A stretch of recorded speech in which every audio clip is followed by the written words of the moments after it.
Terus menurut versi-versi yang kita dengar dari guru-guru, dari para kiai, rata-rata niku ndamel periode kiamat kubra, ini kiamat setelah kehancuran langit bumi.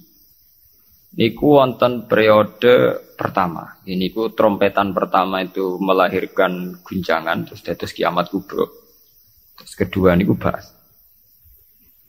Ini ku sebagian kiai, sebagian ulama nafsiran yaumatar jufur rodifah, rojifah tasawuhan apa rodifah. Kulu bu yauma idzin apa wajifah. Niku sami sedanten.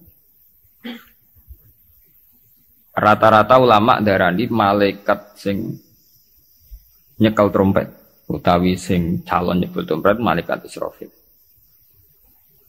Karena kiamat itu sudah dekat, niku sampai ada yang mengatakan bahwa trompet malaikat Israfil niku sudah di mulut, jadi wis di mulut. Karena apa? Nyebut. Dan semua ayat Quran menunjukkan memang kalau kiamat sudah dekat. Semua redaksi Quran niku semua menjelaskan bahwa kiamat itu sangat dekat. Nah, jenengan tangklet dari diinformasikan dekat. Nggih. Ben sampean enggak salah paham nggih. Dari diinformasikan dekat itu mulai zaman Rasulullah sampai sekarang maupun 1428 Hijriah. Hampir 16 abad. Niku mawon ngangge tahun Hijriah. Tapi lalu dalam masa ribuan lebih kok belum juga datang. Nah ini pentingnya satu metode ilmiah. Rata-rata mufassir itu menafsirkan bahwa sesuatu yang pasti terjadi itu dekat. Nah, apapun jumlah waktu, kepanjangnya waktu, kalau pasti terjadi itu pasti dekat. Makanya dalam kitab-kitab kalau diterangkan ala inna sa'ata qarib bahwa kiamat itu dekat, mesti rata-rata mufassir mengatakan fa inna kulla atin qaribun, karena setiap yang akan datang pasti dihukumi apa? Dekat. Kayak kita ini dengan kematian. Kematian kita mungkin ada yang sampai umur 70 tahun, 60 tahun. Tapi karena kita ini pasti mati, itu seakan-akan asal eling mau nih grogi tenan. Eling tok niku napa? Grogi. Karena kita yakin itu pasti napa? Terjadi. Itu satu metode untuk menerangkan bahwa dekat itu karena mesti terjadi. Metode kedua niku berbanding dengan umur dunia. Umur dunia wingi kula maca teng Kompas, versi Kompas itu sekitar 3 miliar berapa dari bumi diciptakan sampai sekarang, kalau versi ilmuwan itu sekitar 3 miliar berapa. Nggih to nggih dinosaurus mawon sekian ratus juta. Artinya kalau betul dengan hitung-hitungan itu misalnya kiamat itu 1 miliar lagi ya dekat, karena berbanding dengan masa lalu yang pun lebih 3 miliar gitu kan. Nah, kalau setuju metode ketiga. Metode ketiga karena Allah itu abadi dan Allah itu azali. Itu melihat waktu itu ya kalamhil basari huwa aqrab. Itu udah ada artinya semua. Dan teori ini cara kula paling dekat secara ilmiah, apalagi sekarang secara sains, secara ilmiah. Misalnya ngeten. Cara semut kon mecah ndok, iku pikirane kok bisa mecah ndok iku nak bar grogoti 2 wulan lagi sono apa? Pecah. Nak sing mbok kongkon semut. Tapi kanggo sampean, tak gites langsung napa? Pecah, ambil. Artinya manusia itu enggak lepas dari ruangan. Artinya satu analisis yang dibatasi oleh keterbatasan manusia. Bumi kok ngene kok hancur ngenteni global warming, ngenteni pemanasan global, ngenteni macam-macam, nak cairan Afrika meleleh, nak sistem bumi tata surya sudah hancur, sistem galaksi sudah. Iku acara manusa. Jadi dengan segala ilmiahnya manusa bayangno kiamat tentu nunggu global warming, nunggu tata surya sing rusak galaksi. Ya padha cara semut kon mecah ndok. Iku kira-kira pikirane tak mulai ke pojok endi sing paling lemah, endi sing. Cara sampean mbok kites mulai kon diwe ya pecah. Ya padha. Kowe ngrubahno gedung sing nganggo beton, nganggo cor, nak manual ya tak palu kon ndi supaya rubah. Tapi nganggo bom atom, mbok dakok endi wae ngene apa? Hancur ya. Artinya ketika yang ngendikan itu dekat atau mudah itu Allah, memang nggak ada masalah. Allah mau bilang kiamat itu dekat atau mudah ya memang inna dzalika 'ala Allahi yasir.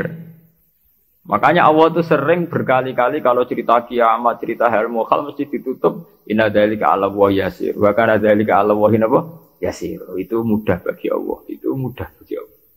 Ya karena bagi Allah ya tidak mudah, bagi selain Allah tentu tidak mudah.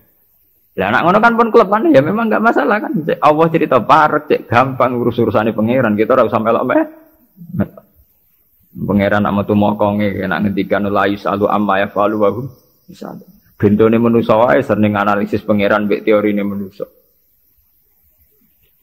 Ya mesti ora sambung wong Allah iku azali dianalisis mbek sesuatu sing hadis sing sekarang, sing profan, sing rusak. Makanya para pencari Tuhan yang murni dengan rasional tentu tidak akan ketemu karena dia akan mengkiaskan barang-barang hadis untuk meneliti barang-barang azal. Jadi wow, contoh paling gampang nih wow. Bahwa manusia itu cara berpikir itu pun mesti dibatasi dengan ruang dan waktu. Padahal pangeran, bukan butuh ruang, bukan butuh apa waktu. Jadi gue mau nopo. Ya contoh termudah itu. Contoh termudah, jika kita nganggap kiamat, itu tentu dengan teori rasional kita akan bicara tentang bumi tua sekian tahun lagi. Sistem galaksi itu per tahun bergeser sekian. Kayak laut itu ngalami rob itu setiap tahun itu sekian senti. Kalau sekian senti kali sekian ratus tahun, berarti begini. Pemanasan global ya gitu, kalau kena emisi karbon sekian tahun sekian, berarti sekian ratus tahun kemudian sudah begini kan bisa dihitung secara sains. Tapi itu kan hitung-hitungannya manusia. Tapi kan beberapa kali sejarah membuktikan itu keliru. Kelirunya ya karena kemungkinannya itu dua. Satu bahwa itu tidak diciptakan efek yang melawan. Nomor dua bahwa kejadiannya itu tidak mesti seperti itu. Ya contoh. Ketika dulu wong nak nandur gabah nganti 8 bulan, nganti 6 bulan, terakhir 6 bulan. Itu orang mikir dihitung, dulu sering krisis pangan dihitung, nak wong jumlahnya tambah terus. Nah, terus gabah panennya 6 bulan iso kelamparan. Dalam penemuan ilmiah sing iso 3 bulan. Sehingga zaman manusia sithik sering telat beras, sampai wong mangan jagung bekatut. Saiki wong pirang-pirang ora tau telat napa? Beras. Padahal pakar-pakar pangan sempat grogi, jangan-jangan karena jumlah uang akeh telat apa? Beras. Masalah tempat nggih ngoten. Wong jumlah akeh tanah ra tambah sampeyan do manggon. Tapi manusia lewat modernnya itu iso nggawe omah tingkat omah susun. Wong modern ana sing diwajah lah manggon memares pemanggon. Artinya manusia dengan segala kekhawatiran terhadap fenomena alam yang mesti terjadi juga banyak manusia yang mengantisipasi itu lewat penemuan ilmiah juga. Itu ya rawan klop itu, rawan apa? Klop. Artinya semua teorinya manusia itu mau berbicara tentang sebab akibat dan itu bisa diantisipasi terus. Bisa diantisipasi terus. Ya, mulane istilah Quran nak ngenyak manusia niku. Walakin aksarahum la ya'lamun ya'lamuna dhahiran minal hayatid dunya. Paling banter manusia itu mau ya'lamuna dhahiran minal hayatid dunya. Yang diketahui itu hanya kulitnya saja, lahirnya saja. Gampangannya dokter meriksa, saiki lara pemah mergo mangane ra tertib. Ya kan secara profesional dia pakai standar objektif kalau makannya tidak tertib itu lahir mah. Sekarang ini namanya mah. Tapi bagi keluarga itu mungkin tertib piye? Tertib butuh ekonomi tertib, penghasilan tertib kan. Tentu itu enggak dianggap masalah mah, masalah ekonomi. Orang dianggap masalah mah, tapi dianggap masalah apa? Ekonomi. Nah nanti bagi yang lain sing ahli saraf, ahli apa itu tidak murni dianggap masalah mah atau masalah telat makan, lebih ke psikologis. Bahwa saraf itu punya ketahanan sekian. Kalau secara psikologi tertekan, maka tingkat ketahanan pada penyakit hanya sekian. Jadi awal-awalnya karena pikiran saking sering kacau nih. Karena sering telat lah, nak kondisi sarafnya itu, kondisi psikologinya itu stabil, Itu tingkat imunitas, tingkat kekebalan terhadap penyakit juga sekian. Artinya tidak pati riskan, nggak pati rawan kena apa? Penyakit. Itu kan sudah 3 versi. Ya sama nanti kejadiannya kiamatnya begitu. Macam-macam. Nah, tapi yang jelas kata para ulama-ulama itu, terutama ulama-ulama yang ahli hakikat, kiamat itu apapun gambarannya yang digambarkan ulama itu hanya gambaran-gambaran betapa sesuatu yang kita hinggapi sekarang, kita singgahi sekarang itu fanin, akan rusak. Kullu man 'alaiha fani wa yabqa wajhu rabbika dzul jalali wal ikram. Bahwa semuanya itu akan rusak musnah. Karena apa? Bagi yang nglakoni, sing nglakoni. Untuk hancur walang-walang ora usah ngenteni kiamat kubra. Kowe nek semua atek ning jero kuburan balungmu wis walang-walang, wis dadi pestane cacing dan sebagainya. Makanya ulama-ulama ngendikan, kowe ora usah bakas kiamat. Kiamat ku jek enak. Nah nggih to bunga-bunga wong akeh kancane napa? Akeh. Kiamat tem dhewe rak mati dhewean. Wong padha. Malah luwih ngeri kiamat pribadi. Nggih sami to nggih. Wong kena longsore tanah. Nak cara sing dahsyat iku kaya nak bumi rubuh utawa bumi hancur sawangane dahsyat. Tapi bagi sing lakoni sampe mawon. Sampeyan jajal wis tak pendem dhewean. Bae biasa-biasa ae cara sampean tetep bagi sing dipendem tetep ora biasa to. Tetep peristiwa besar. Sampean dipendem tiang. Cara sing mendem ya biasa ae, pancen wong duwe nyawa dipendem ya mati, tapi kanggo sing dipendem ya kejet-kejet tenan ya lara tenan. Artinya untuk menjadi kiamat itu udah harus nunggu kiamat kubro. Semua yang dialami oleh manusia, tragedi-tragedi itu tentu akan menjadi peristiwa besar, maha besar. Balik kayak kelaparan yang mlebu ning TV ngenteni busung luapar wong Irian Jaya, wong Afrika, wong macam-macam. Tapi kanggo individu yang hari itu sedang lapar ya ngeri tenan lah diberitakno lah ya ngeri. Wong karena dia benar-benar ngalamin apa? Kelaparan.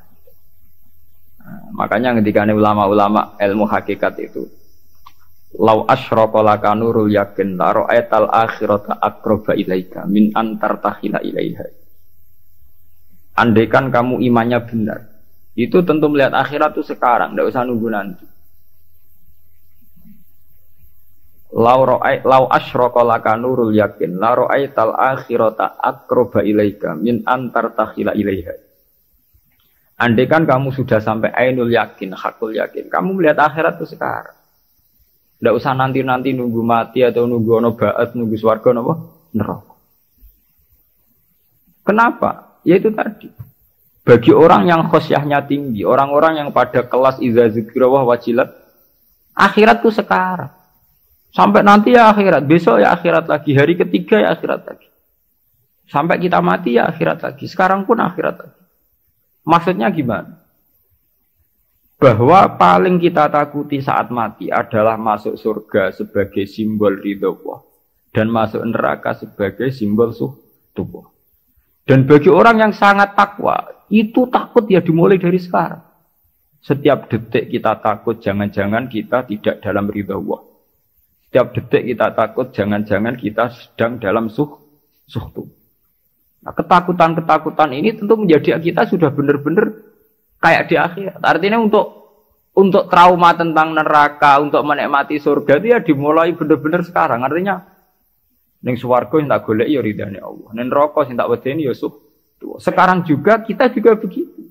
Sekarang juga kita sing paling wedi ya mbek suhtu kok. Sing paling seneng ya mbek ridho. Nah, akhirat ngenteni mati ya akhirat yang bentuk. Ya akhirate kowe-kowe iku wedi pangeran ngenteni mati, nggo ning kuburan dhewean. Go ditangisi mudin ki saiki dhewean ning kuburan. Ora ana dulur, ora ana sanak. Lah apa zaman ning donya akeh wong terus bahagia, ana dulur malah tukaran.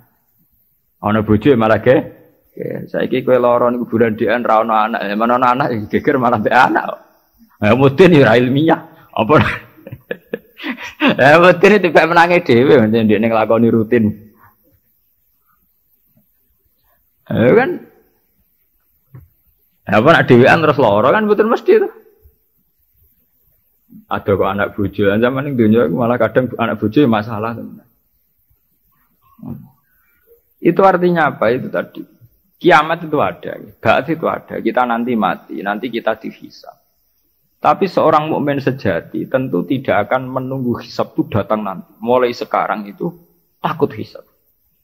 Makanya sampai Rasulullah ngendikan hasibu anfusakum qabla an tuhasabu. Kowe iku ngitung awakmu yo saiki, ngrasa awakmu mbok evaluasi terus, mbok hisab terus. Ya Allah, hari ini saya melakukan amal baik berapa, amal jelek saya berapa. Qabla an tuhasabu, sebelum benar-benar hisab itu nanti nyata. Audit dari Tuhan nanti belum. Makanya Rasulullah itu nganggap kiamat ya biasa mawon, sesuatu yang kecil yang biasa. Mati oleh Rasulullah dianggap biasa. Karena bagi orang yang takwa, tentu dalam hidup itu sendiri yang diperjuangkan. Gimana setiap detik, setiap hari ada evaluasi. Saya ini sedang dalam ridha Allah atau dalam suhtullah. Nah, orang yang sudah begini ini yang masuk innamal mu'minuna alladzina idza dzukirallahu wajilat. Nah, aku ya ora wajilatem bayangno. Waduh, ketemu Allah ning kiamat amalku elek tok sok ben piye. Lah apa saiki ra ketemu pangeran jen giendo. Ketemu pangeran ngenteni kiamat. Iku jenenge kalah innahum ar-rabbihim yawma idzil mahjubun. Njen bekicap uripe ubek napa? Jogeman utek ngene utek elek. Jogeman urip. Duh koyo apa menang nang akhirat gak suwangu, kok ketemu pangeran. Wedi ngono ora usah ngentek esuk mpe. Ya saiki detik ini juga. Paham? Nah, sampean taklet. Niku rak makam sing dhuwur. Ora makam dhuwur-dhuwuran, jen aturane kudu ngono. Iki aturan, ora senengane kok makom-makoman. NU nek kon nggih makom. Lho pancen begitu. Standar seorang mukmin, innamal mukminun standare idza dzikirallah wajilat qulubuhum. Ora ana innamal mukminuna sing papan atas terus papan menengah napa? Papan bawah. Nah, sing terkenal wali dari makom dhuwur, nak wong am makom ndek. Wis suwe nak wali dhuwur wong am ndek, tapi iku kewajiban. Subhanallah wa bihamdihi adada khalqihi wa ridha nafsihi wa zinata 'arsyihi wa kalimatihi. Subhanallah wa bihamdihi adada khalqihi wa ridha nafsihi wa zinata 'arsyihi wa kalimatihi. Subhanallah wa bihamdihi adada khalqihi wa ridha nafsihi wa zinata 'arsyihi wa kalimatihi.